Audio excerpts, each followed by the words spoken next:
forced a cancel on there. And it's really, really important to note that while this game, I mean, it's definitely in HuK's favor, but another thing to keep in mind is that Kiwikaka has lost several pylons. His proxy pylons were right out in the open, and HuK was able to take those out. So not only does that make you lose more minerals, it makes you get supply blocked, and now that HuK does have his first Colossus out, that is going to give him the confidence to at least secure this watchtower, and he is now chrono boosting his own thermal lance. So the only thing Kiwikaka is going to have is a 1 Colossus advantage here, but is it going to be enough in this battle? All right, so Kiwikaka engaging in a very bad position. He's actually, half his army is chasing these stalkers away, which is allowing the majority of his army right here to be attacked by HuK, but he is going to pull back. His zealots and stalkers are going to get flanked, though. This is a very poor positioning by Kiwikaka. He realizes this. He's going to fall back and engage these stalkers. Multiple battlefronts in all positions here for both these players. It looks like Kiwikaka, though, is going to be able to navigate his army back to the center, and it looks like in terms of supply, 84 for Kiwikaka, HuK at 86, so no clear advantage at this moment in the game. Notice how both these players expanded when they were pushing out, when they were being aggressive, the hallmark of any good player, and of course because their mains are starting to run a little bit dry, about 15 minutes into this game now on one base apiece. Yeah, the timing of that expansion was a little bit sooner for HuK, but Protoss versus Protoss is all about positioning once it starts getting into the mid and late game. How can you position your Colossus to do as much damage as possible while positioning your Zealots to take as little damage as possible from the Colossus? Because as soon as that wall of Zealots gets evaporated by those Colossus, sorry Zealots, I do love you, but that's basically your job, and they basically, it's all about positioning. That's what we saw right there. Kiwikaka had a slightly better position there, plus he had the additional Colossus arrive just in time, and he was able to micro that Colossus long enough to keep it alive. So that is why Kiwikaka is still in this game, and HuK has not been playing too greedy this entire game. He's basically just playing it safe. He's confident in his mechanics, and he expanded instead of warping in as many units as possible. So now once again he is in a defensive position, which is going to give him a huge arc at his expansion.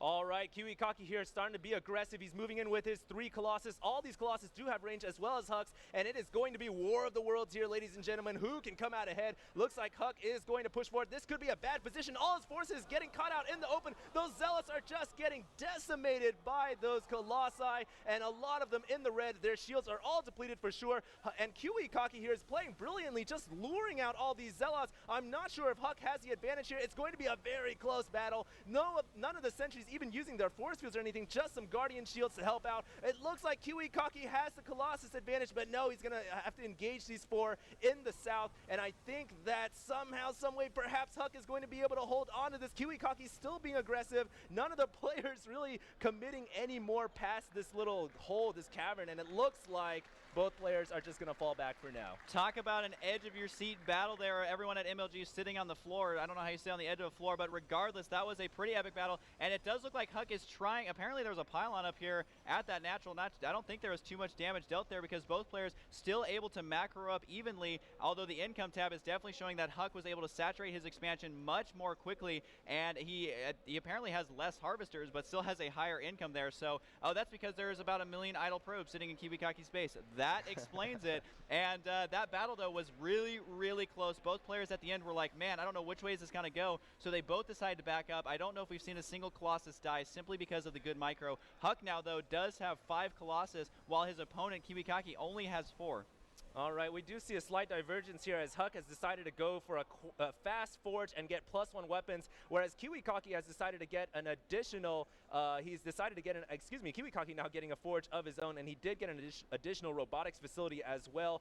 This is going to help him produce Colossus at a slightly faster marginal rate if he has enough income to support it. Both players also destroying their rocks to the back door so they can access an expansion, and you know what? I think this is much wiser than going for the gold. The gold on this map is so hard to hold on to because look at how wide open it is. Those Colossus with the range can just attack all day long at a safe distance, and I think both these players realizing that, they're going to try to accumulate resources at the back where it's safer for both players. Just looking at the army size tab here, HD, the army sizes are actually really, really close. Yes, one's in double digits now. They're both in triple digits. There we go.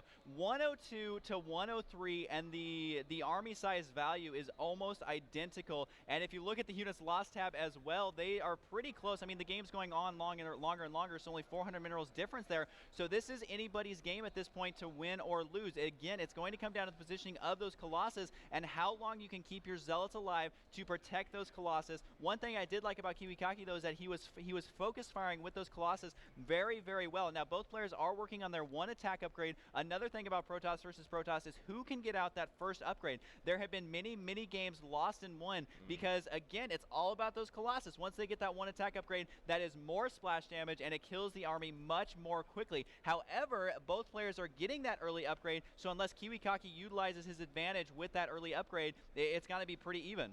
Kiwikaka here deciding to go for that third expansion. Now, this game is actually quite unusual. Protoss versus Protoss in the late game is not a sight. It's almost like seeing Zerg versus Zerg, which is a very uncommon sight indeed. So this is a special treat for all the viewers today. Protoss versus Protoss approaching the late game. Both players, tons of observers all over the map to see what's up. And here we go. HuK is moving out. He actually has the +1 upgrade finish just a little bit sooner than Kiwikaka. Kiwikaka is still trying to research that upgrade, and HuK is also getting +1 armor as well. This is huge because HuK has a slight upgrade advantage for about 1 minute, and that can make a huge difference. War of the Worlds here, tons of Colossus just spraying the ground with laser beams. Nothing, no Stalker, no Zealot, no Sentry is going to survive in this no man's land, and this is absolutely brutal. Who's going to come out ahead? I'm not even sure. There are so many Colossus, ladies and gentlemen, but I think Kiwikaka has his Colossus bunched up just a little bit too much, and of course they do take splash damage. HuK there spreading out his Colossus greatly and using them to great effect to just annihilate Kiwikaka. Kiwikaka here is in a lot of trouble. One thing to note is that Kiwikaka had a heavy Zealot disadvantage going into this battle, and like I said, you need those Zealots to absorb a lot of the shots.